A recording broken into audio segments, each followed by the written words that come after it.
I'm here with Charlene, known as the Queen of Positivity, but even Charlene is going to struggle today because it's been a very disappointing week. 2-0 loss at home to Newcastle in the Carabao Cup first leg. Today, third round of the FA Cup against our long-time rivals, Man United. 1-1 draw in time, but we've lost on penalties. Man United also down to 10 men. So I would say that's a pretty disappointing day. What's your thoughts on it? Yeah, really disappointing day. I mean, number one was at the Emirates Stadium as well. The fact that, Man U went down to 10 men and it didn't even look that way on the pitch, with the way that they was playing and everything. So it's highly, highly disappointing. The fact that we're now out of another cup competition is just not in the position that you want to be in.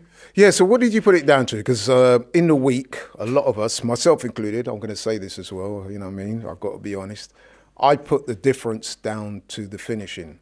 So I think in that game against Newcastle, I think it's fair to say we had the majority of the ball, we had the majority of the chances, but the difference was Isak and Gordon up top for them, performed much better, got the goals and put us out. I think today was almost similar. Maybe not with their strike force, but they took their chances and we didn't. I mean, I think we had something like 27 attempts on goal today, only about 7 on target. United had far less, and yet they've come away with a win.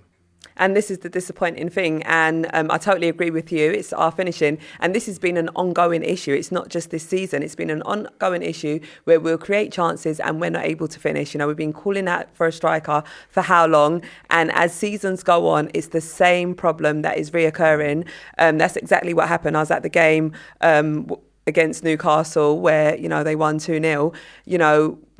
That goal from Isak, it's like we held all the possession. We actually played pretty well in that game. So it was really disappointing that we didn't manage to get a result. And it's the same thing again today. We created the chances and we're just not able to finish them. So I think it's very evident what our weakness is, and that is what we need to address. Yeah, we certainly do. Although I have to say the January transfer window is notorious for being quite slow. Yeah. You tend to not get the players you want in January. You tend to get basically disaffected players who have fallen out of favour with their club, and then something will try and nick them. But I don't know if there's any strikers up for grabs in this window, but also I've got to try and do something because the injuries are piling up. We're not scoring goals and it's starting to affect the team's performance. Yeah, exactly. And Jesus has now gone out with an injury, which is not looking good at all. So we are in a bit of a difficult situation. It'd be good if we can get some business done in January, because I think it's absolutely vital, especially if we want to try and get something out of this season. But like you said, January is not a good time to try and get any players in. But I just feel so sorry for Mikel Arteta in a sense that this season he's been faced with so many injuries back to back. It's like every single match players are getting injured. I heard someone mention something about Timber potentially being injured. Don't know how true that is, but it's just so frustrating now. It's just I saw Jorginho limping off as well. Exactly. And we've got so many games to be played as well, so it's highly concerning. You mentioned the manager there. I think we should segue onto that. And the reason why I'm asking you, I'm not trying to put you on the spot, but there's a lot of people being very critical of the manager, both from the performance against Newcastle and again today. Personally, I think it's a little unfair to just blame the manager because, like you said, we've had many, many chances in both games to win and we haven't. But give us your thoughts on the manager at this time. My thoughts on the manager is, I am not going to call for Mikel Arteta to leave the club. I am a big fan of him. I really like him. I think he's made some significant changes to the club. When you think about where we were to where we are now, he's made some really, really good changes. I feel like it's a bit unfortunate. Obviously, all the pressure, and it's all going to boil down to Mikel Arteta because he's the manager, he's the main man. But I just feel like the injuries this season is what's really costing us. When you look at the team that he put out today, I think he put out a good enough 11 that could have went out there and won the game. And that's the way it's been, throughout the season. I haven't really been disappointed with his choices that he picks for the starting 11. So I don't feel like it's solely Mikel Arteta's fault. He puts the team out. He expects them to deliver. There's some opportunities that certain players need to be putting away and they're not doing that.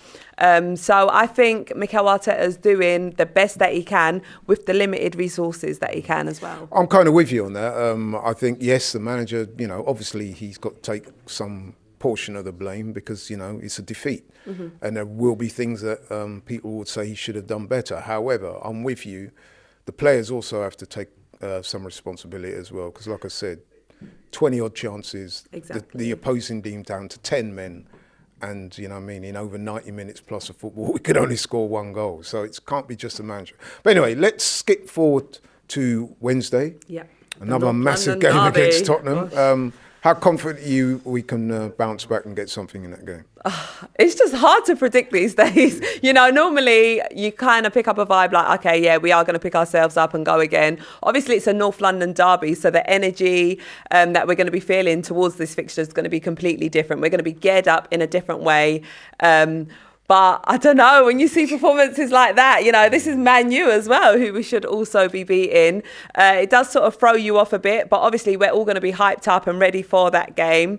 In terms of how it will pan out, it's a bit hard to say because you just don't even know what players are going to be available to play as well.